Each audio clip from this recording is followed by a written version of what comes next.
Another ng lalaban sa quality tote bag. Guys, ito, dibakbakin to. Large size, dibakbakin.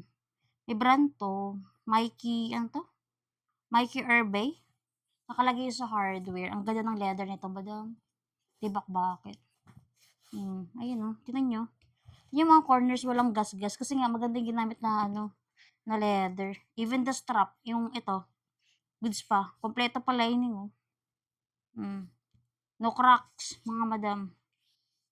As you can see. Kasi yun talaga main literal na issue sa mga tote bag dito.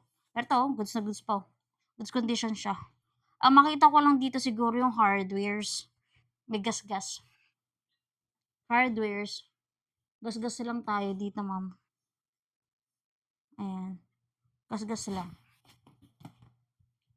Yun lang sa front. Ganda ng ganda ng material nito. Tapos zipper. Oh, ba't nakabalot pa yung puller? Nakabalot pa yung puller, oh. Hindi pa nagamit, pero bakit may gas-gas siya? O, basta yan. Nakabalot pa yung puller, ma'am. Zipper. Ay, mawawala to agad. Marami naghanap ng tote bag, madam. Kaya kung napanood mo tong video, ma'am, huwag mo nang huwag ka na mag-alinlangan na hindi ito yung mine. Madali mawala ang tote bag, lalo na zipper closure, ay. May packet siya, side zipper, ganda pati ng quality.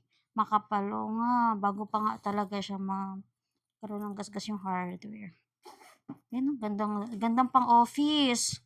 Ganda ng kulay. Lahat ng outfit bagay since, naman siya. Tawag dito, pa off-white. Large size na to, ma'am. Ganda, no?